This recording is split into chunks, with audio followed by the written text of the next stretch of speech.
ശ്രീ അനിൽകുമാർ, പണ്ട് എം വിജയൻ മാഷ് പറഞ്ഞിട്ടുണ്ട്, ചോദ്യം ചോദിച്ച കുട്ടിയെ ക്ലാസ്സിൽ നിന്ന് ഇറക്കി വിട്ടാലും ചോദ്യം അവിടെ തന്നെ അവശേഷിക്കുമെന്ന്. അൻവറിന് ഞങ്ങളുമായിട്ട് ഇനി ഒരു ബന്ധവുമില്ല, ഞങ്ങൾക്ക് അൻവറുമായിട്ടും ബന്ധവുമില്ല എന്ന് പറയാം. പക്ഷെ അൻവർ ഉയർത്തിയ ചില ചോദ്യങ്ങൾ അവിടെ ബാക്കി നിൽക്കുന്നില്ലേ?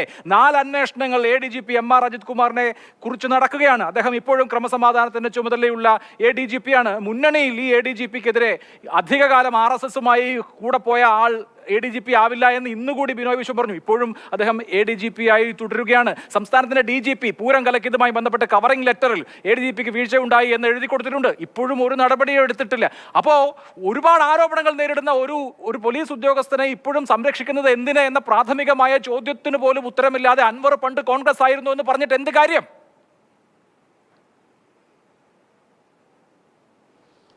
അൻവറിനോട് ഈ ഘട്ടത്തിൽ അപേക്ഷിക്കുന്നത് ചോദ്യങ്ങൾ നിർത്തരുതെന്നാണ്.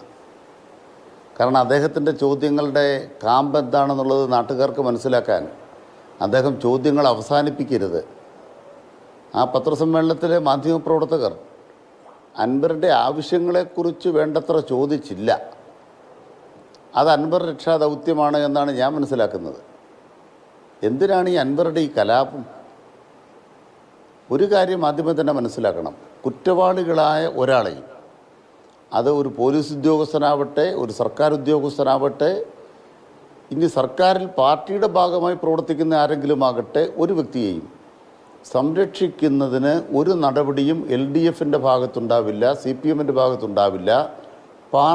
അത് പാർട്ടിയുടെ നയമായി തന്നെ സ്വീകരിച്ചിരിക്കുന്ന കാര്യമാണ്.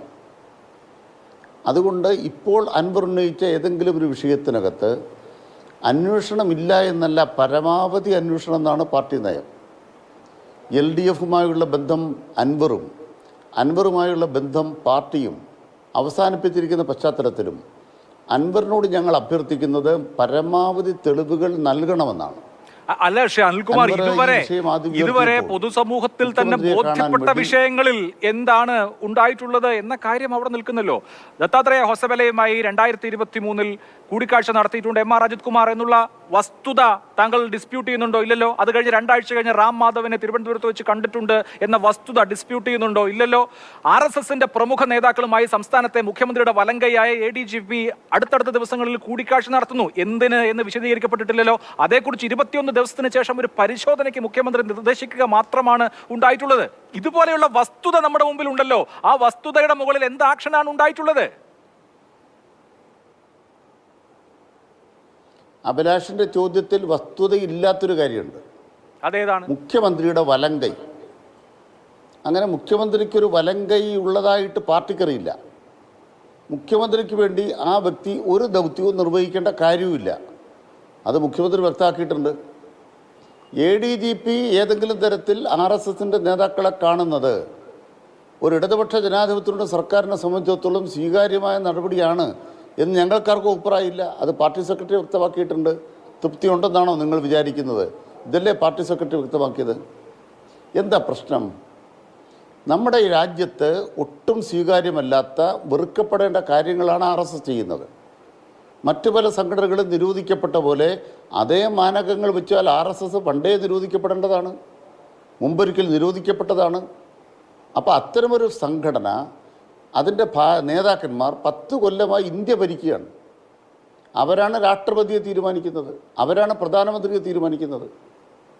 അങ്ങനെ പ്രവർത്തിക്കുന്ന ഒരു സംഘടന, അതിൻ്റെ നേതാക്കന്മാർ, അവരെ കാണാൻ ഇന്ത്യ രാജ്യത്തെ ഉദ്യോഗസ്ഥന്മാർ, IASകാർ, IPSകാർ, അവർ പലരും പോകുന്നുണ്ട് എന്നത് സത്യമാണ്.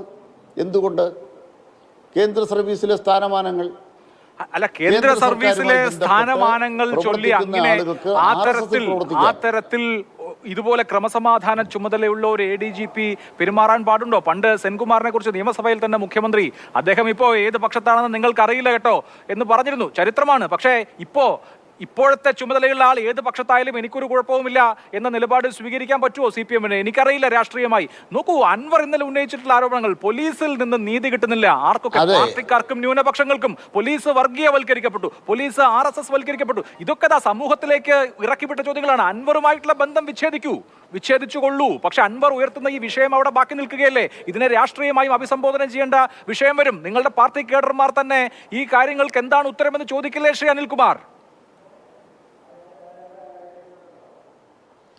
പാർട്ടി കേഡർമാർക്ക് ഒരു ആശങ്കയില്ല. അതിന് കാരണം എന്താണെന്നറിയോ? അവരുടെ ജീവിതം എന്ന് പറയുന്നത് RSSനെതിരായ പോരാട്ടത്തിൽ ചോര പൊടിഞ്ഞ ജീവിതമാണ്. ആ ചോര പൊടിഞ്ഞ ജീവിതമുള്ള ആർക്കെങ്കിലും RSSുമായി കമ്മ്യൂണിസ്റ്റ് പാർട്ടി എന്തെങ്കിലും സഖ്യമുണ്ടാക്കുമെന്ന് കരുതുന്നുണ്ടോ? ഞങ്ങളുടെ പാർട്ടിക്കകത്തെ കമ്മിറ്റികളിലെ എടുക്കുന്ന ക്ലാസ്സുകൾ പാർട്ടി റിപ്പോർട്ടിംഗ് മുഴുവൻ RSSനെതിരായിട്ടാണ്. അങ്ങനെയുള്ള RSS ഏതെങ്കിലും ഒരു കാര്യം ഇന്ത്യ രാജ്യത്ത് ചെയ്യുന്നത് ഇത്തരത്തിൽ അധമമായ കാര്യങ്ങളുണ്ട് എന്നവരെ പഠിപ്പിച്ചുകൊണ്ടിരിക്കുന്ന പാർട്ടിയാണ് കമ്മ്യൂണിസ്റ്റ് പാർട്ടി. കേരളത്തിൽ എത്രയോ IASകാരും IPSകാരും പ്രവർത്തിക്കുന്നു. ഇവർ പലരും കേന്ദ്ര ഡെപ്യൂട്ടേഷന് വേണ്ടി തപ്പി നടക്കുന്നു, സ്ഥാനമാനങ്ങൾക്ക് വേണ്ടി പോകുന്നു.